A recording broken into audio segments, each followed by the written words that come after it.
Friends, welcome back to my channel. ఎలా ఉన్నారు అందరూ? నేనైతే చాలా బాగున్నాను. అండ్ మీరు ఎలా ఉన్నారో కూడా కమెంట్ సెక్షన్లో షేర్ చేయండి. అండ్ ఈరోజు శ్రావణ మాసం ఫస్ట్ శుక్రవారం కదండి. అండ్ ఈరోజు పూజ కూడా కంప్లీట్ అయిపోయిందండి. ఎలా చేసుకున్నానో కూడా కొంచెం యాడ్ చేస్తాను. అండ్ ఈరోజు ప్రసాదం అయితే చక్కెర పొంగల్ చేశానండి. అది ఎలా చేశానో కూడా మీతో షేర్ చేసుకుంటాను. అండ్ నా పూజ అండ్ బ్రేక్ఫాస్ట్ కూడా అయిపోయింది. సో లేట్ చేయకుండా వీడియో అనేది స్టార్ట్ చేసేద్దాం. అండ్ మేము పూజ రూమ్లో డెకరేషన్ సింపుల్గా చేసామండి. అంటే నెక్స్ట్ అసలైంది కదా, రెండో వారం చేసుకుంటాం కదా బాగా. సో అందుకని అప్పుడు బాగా డెకరేట్ చేద్దామని చెప్పి సింపుల్గా చేసామన్నమాట. అండ్ నేను నెక్స్ట్ ఫ్రైడే లోపే మేము పూజా రూమ్ ఎలా డెకరేట్ చేసుకున్నామో సో అది కూడా మీరు ముందే చూసేయచ్చు ఎలా డెకరేట్ చేసుకున్నాం. నెక్స్ట్ నేను 2-3 డేస్ లోపు మీకు మళ్ళీ వీడియో అప్లోడ్ చేస్తాను. సో ఫస్ట్ శుక్రవారం నేను ఎలా పూజ చేసుకున్నాను అండ్ ఏమేం చేశానో నేను మీతో షేర్ చేసేసుకుంటాను.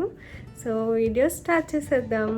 నేను మార్నింగ్ ఫ్రెష్ అయిపోయిన తర్వాత కాళ్ళకి పసుపు రాసేసుకుంటున్నానండి. ఏమైనా అకేషన్స్ అప్పుడు, పండగలప్పుడు ఫస్ట్ ఆఫ్ ఆల్ పసుపు రాసుకోవాలి కదా, కాళ్ళకి చాలా మంచిది కదా. సో అందుకని నేను మార్నింగే ఇంకా ఫ్రెష్ అయిన తర్వాత పసుపు రాసేసుకుని ఇంకా మిగిలినవన్నీ స్టార్ట్ చేస్తున్నానండి. అండ్ ఇది ముందు రోజే పూజకి కావాల్సినవన్నీ వాష్ చేసేసుకున్నానండి. వాష్ చేసేసుకుని పెట్టేసుకున్నాను.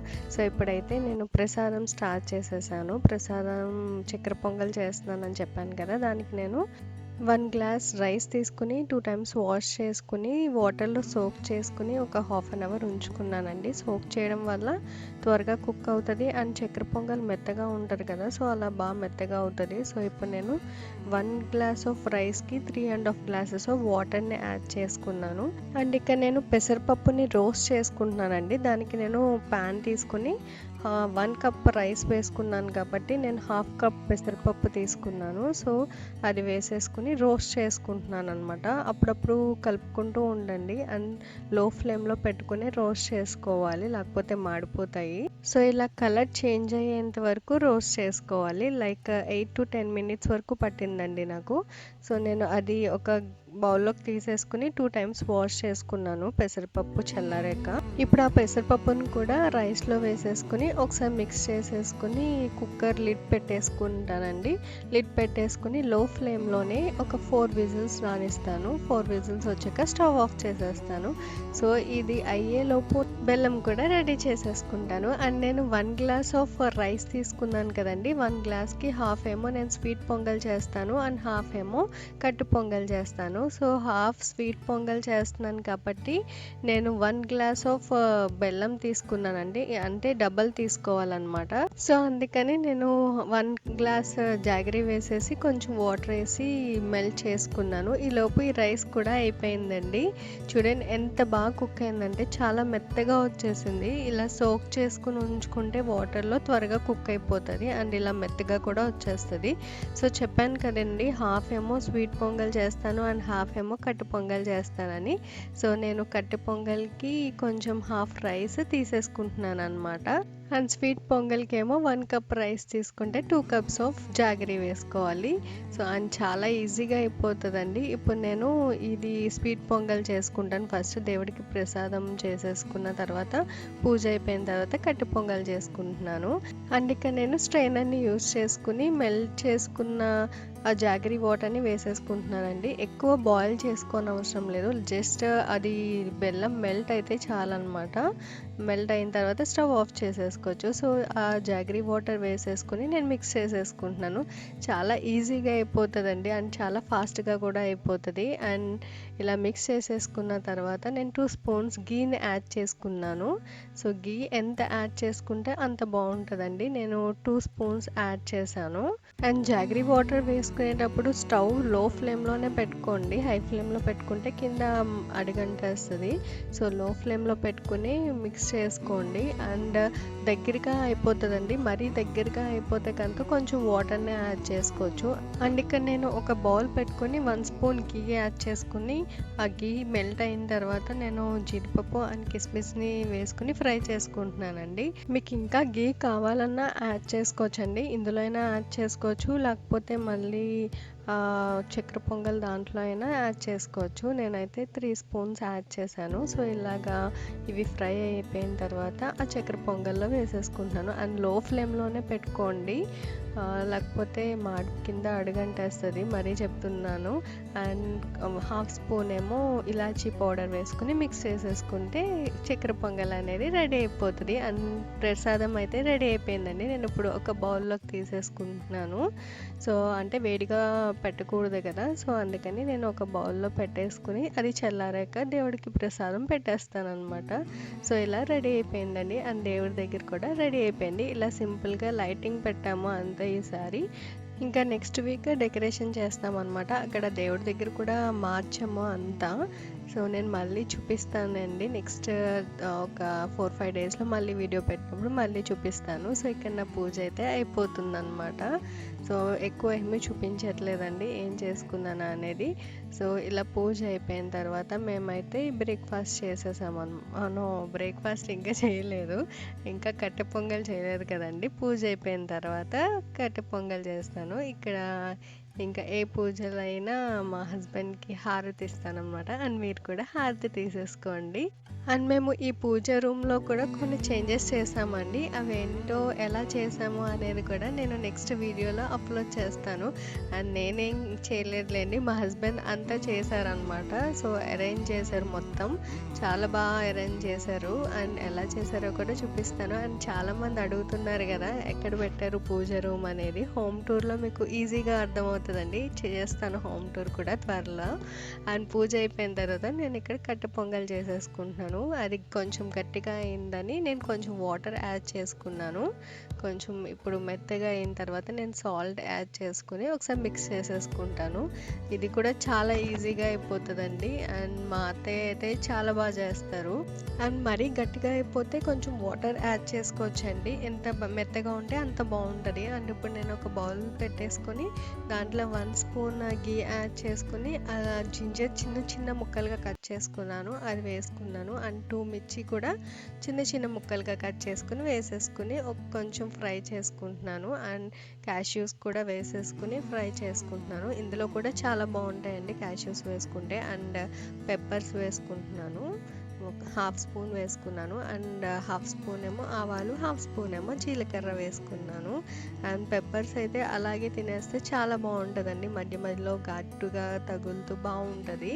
సో ఇక్కడేమో నేను కొత్తిమీర యాడ్ చేసుకున్నాను, చిన్న చిన్నగా కట్ చేసుకుని. 1/2 స్పూన్ ఏమో కరివేపాకు పౌడర్ యాడ్ చేసుకుని మిక్స్ చేసేసుకుంటున్నాను. ఇది ఫ్రై అయిపోయిన తర్వాత నేను రైస్లో వేసేసుకుంటానండి. సో కట్టె పొంగల్ అనేది రెడీ అయిపోతుంది, చాలా ఈజీగా అయిపోతుంది. అండ్ చాలా బాగుంటుందండి. ఏమైనా థ్రోట్ ఇన్ఫెక్షన్ అప్పుడు అయితే వేడివేడిగా తింటుంటే చాలా బాగుంటుంది అనమాట, బాగా అనిపిస్తుంది. అండ్ మిర్చి మధ్య మధ్యలో తగులుతూ కారం కారంగా ఘాటుగా ఆ పెప్పర్స్ చాలా బాగుంటాయి అన్నమాట. సో ఒకసారి మీరు కూడా ట్రై చేయండి, ట్రై చేసి ఎలా ఉన్నాయో కామెంట్ సెక్షన్లో షేర్ చేయండి. సో ఇలా నేను మిక్స్ చేసేసుకుంటే కట్టె పొంగల్ అనేది రెడీ అయిపోతుంది. సో ఇలా బౌల్లో సర్వ్ చేసేసుకుని నేను మా హస్బెండ్కి ఇచ్చేసాను.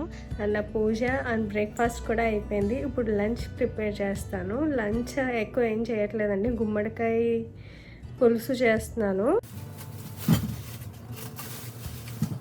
సో గుమ్మడికాయ ఇలా పీసెస్ కింద కట్ చేసేసి ఉంటుందండి, పెద్ద పెద్ద పీసెస్ కింద. మనకి ఏది కావాలంటే అది తెచ్చుకోవచ్చు. ఇక్కడ కూడా బాగానే దొరుకుతాయండి, చాలాసార్లు తెచ్చాము మేము. ఎప్పుడు మీతో షేర్ చేసుకోలేదు కదా ఎలా కుక్ చేస్తాను అనేది. సో ఇప్పుడు మీతో షేర్ చేసుకుందాం అనుకుంటున్నాను. సో ఇది ఇలా పెద్ద పెద్ద పీసెస్లో కట్ చేసేసి ఉంటాయి, మనం ఇలా మళ్ళీ చిన్న చిన్న పీసెస్గా కట్ చేసుకోవాలి. సో ఇలా ర్యాప్ చేసేసి ఉంటుంది అన్నమాట. అండ్ మా హస్బెండ్కి అయితే బెల్లం వేసి చేస్తే చాలా ఇష్టం, స్వీట్గా ఉంటే ఏదైనా తినేస్తారనమాట, ఇష్టం అనమాట. సో అందుకని మళ్ళీ చాలా రోజులైంది ఇది అయినా తీసుకుని వండి కూడా. సో అందుకని తీసుకున్నాం మళ్ళీ. అసలు ఇండియాలో ఉన్నప్పుడైతే మా హస్బెండ్ స్వీట్స్ అవి బాగా తినేవారండి. ఇక్కడికి వచ్చాక అంత తగ్గించేసారనమాట, ఇష్టపడట్లేదు అంత. ఎప్పుడైనా ఏమైనా అకేషన్స్ ఉన్నప్పుడు చేస్తే అప్పుడు తింటున్నారు అంతే, లేకపోతే అంత పర్టికులర్గా ఏం అది కావాలి ఇది కావాలని ఏం అడగరు. నేను ఏమైనా చేస్తే తింటారనమాట, అది కూడా చాలా తక్కువ. సో ఇప్పుడు ఇదైతే నేను కట్ చేసేస్తాను.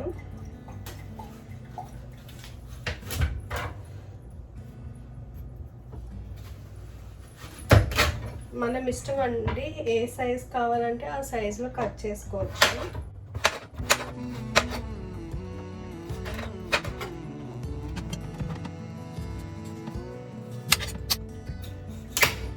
ఈ మొత్తం అయితే మాకు ఎక్కువ అయిపోతుందండి, కానీ దీనికన్నా చిన్న సైజ్ లేవన్నమాట.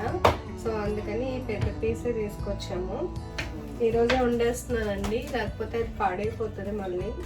సో అందుకని ఈరోజే కుక్ చేసేస్తున్నాను. సో ఇలా అన్ని చిన్న చిన్న ముక్కలుగా కట్ చేసేసుకున్నానండి. అండ్ 1 ఆనియన్ కూడా కట్ చేసుకున్నాను. ఆనియన్ అయితే చాలా ఘాటుగా ఉందండి, నా కళ్ళల్లో అయితే వాటర్ కూడా వచ్చేసినాయి ఆ ఘాటుకి. సో అలా మిర్చి ఏమైతే కావాలో అవన్నీ కట్ చేసేసుకున్నాను అనమాట.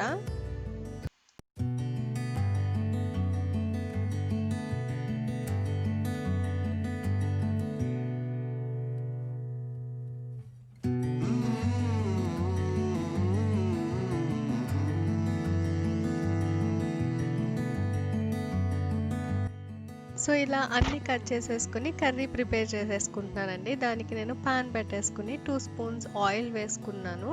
ఆయిల్ హీట్ అయిన తర్వాత 1/2 స్పూన్ శనగపప్పు అండ్ 1/2 స్పూన్ మినపగుళ్ళు వేసుకుని కొంచెం ఫ్రై అయిన తర్వాత నేను గార్లిక్ తీసుకున్నానండి. 4 తీసుకుని క్రష్ చేసుకున్నాను. ఆ గార్లిక్ కూడా వేసేసుకుని ఫ్రై చేసుకుంటున్నాను. సో గార్లిక్ వేయడం వల్ల చాలా టేస్ట్ బాగుంటుందండి. అండ్ ఇప్పుడు యూస్ చేయడం వల్ల కూడా చాలా మంచిది కదా, ఇమ్యూనిటీ పవర్ అది బాగా పెరుగుతుంది గార్లిక్ వల్ల. సో అందుకని నేను ఎక్కువే యూస్ చేస్తున్నానండి.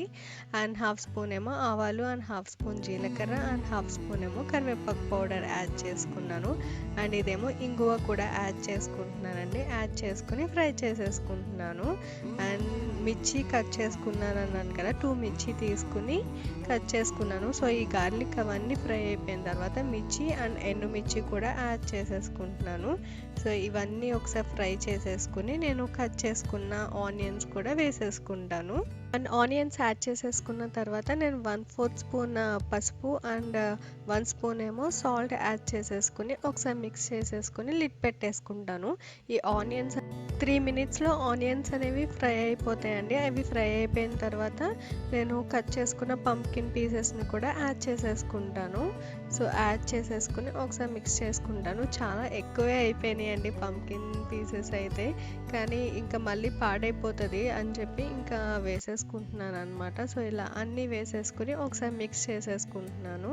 అండ్ టేస్ట్ కూడా చాలా బాగుంటుందండి, స్వీట్గా ఉంటుంది కదా, బాగానే ఇష్టంగా తింటారు. సో అందుకని ఇంకా చేసేసాను అనమాట. ఒకసారి మిక్స్ చేసేసుకుని అలా లిడ్ పెట్టేసుకుని ఒక 5 మినిట్స్ వరకు కుక్ చేసుకున్నాను. 1/2 స్పూన్ కారం అండ్ 1 స్పూన్ ధనియా పౌడర్ యాడ్ చేసుకుని ఒకసారి మిక్స్ చేసుకుని 2 మినిట్స్ లిడ్ పెట్టేసుకుని కుక్ చేసుకుంటాను. అండ్ ఈలోపు నేను చింతపండు కూడా వాటర్లో సోక్ చేసి పెట్టుకున్నానండి. అది వీడియో తీయడం మర్చిపోయాను అనమాట. సో అందుకని చూపించలేదు. లైక్ మనకి లెమన్ ఎంత ఉంటుందో ఆ లెమన్ సైజ్ అంతా చింతపండు తీసుకుని వాటర్లో సోక్ చేసుకుని ఉంచుకున్నాను. సో ఇలా 2 మినిట్స్ కుక్ అయిపోయిన తర్వాత నేను 1 గ్లాస్ ఆఫ్ వాటర్ని యాడ్ చేసుకున్నానండి. వాటర్ ఎక్కువ ఉన్నా పర్లేదు, కొంచెం 1 గ్లాస్ వాటర్ యాడ్ చేసుకున్నాను. లాస్ట్లో చిక్కపడిపోతుంది అనమాట, థిక్గా అయిపోతుంది. So 1 glass of water add చేసుకున్నాక ఆ వాటర్ బాయిల్ అయిపోయిన తర్వాత నేను టామరిన్ వాటర్ని యాడ్ చేసుకుంటున్నానండి. ఈ వాటర్ని యాడ్ చేసేసుకున్న తర్వాత నేను బెల్లం కూడా యాడ్ చేసేసుకుంటాను. సో బెల్లంని కూడా ఇప్పుడే యాడ్ చేసేసుకున్నాను. మనం లాస్ట్లో అయినా యాడ్ చేసుకోవచ్చు, అంటే మెల్ట్ అవ్వాలి కదా అని చెప్పి నేను ఫస్టే యాడ్ చేసేసాను అనమాట. అండ్ ఇక్కడ నేను ఒక బౌల్ తీసుకుని రైస్ ఫ్లోర్ యాడ్ చేసుకుంటున్నాను. 2 స్పూన్స్ రైస్ ఫ్లోర్ తీసుకున్నానండి. అండ్ కొంచెం వాటర్ యాడ్ చేసి ఇలా లిక్విడ్లా చేసుకోవాలన్నమాట. ఈ పేస్ట్ వల్ల మనకి కర్రీ అనేది థిక్గా అవుతుందండి. సో అందుకని ఇలా మిక్స్ చేసుకుని పెట్టుకున్నాను. ఇలా ఉండాలన్నమాట. రైస్ ఫ్లోర్ 2 or 3 స్పూన్స్ తీసుకుంటే సరిపోతుందండి. ఇంకా మీకు థిక్గా కావాలంటే 3 స్పూన్స్ యాడ్ చేసుకోవచ్చు. సో ఆ లిక్విడ్ నేను ఈ కర్రీలో యాడ్ చేసేసాను అనమాట. ఇంకొక 5 మినిట్స్ లిడ్ పెట్టేసి కుక్ చేసేస్తే కర్రీ అనేది థిక్గా అయిపోతుంది. నేను ఇప్పుడు చూపిస్తాను చూడండి ఎంత థిక్గా అయిపోయిందో. అంతకు ముందు కొంచెం వాటరీగా ఉంది కదా, సో థిక్గా అవుతుంది అనమాట. సో ఇప్పుడు నేను కొత్తిమీరతో గార్నిష్ చేసుకుని స్టవ్ ఆఫ్ చేస్తే కర్రీ అనేది రెడీ అయిపోతుంది. సో ఈ వ్లాగ్ మీకు నచ్చింది అనుకుంటున్నాను. అండ్ మీరు ఎలా సెలబ్రేట్ చేసుకున్నారో కూడా కామెంట్ సెక్షన్లో షేర్ చేయండి. సో ఈ వ్లాగ్ మీకు నచ్చినట్లయితే లైక్ చేయండి, షేర్ చేయండి. అండ్ ఇప్పుడే కనుక కొత్తగా నా ఛానల్ని చూస్తే సబ్స్క్రైబ్ చేసుకోవడం మాత్రం అస్సలు మర్చిపోవద్దు. And see you in my next vlog. Bye.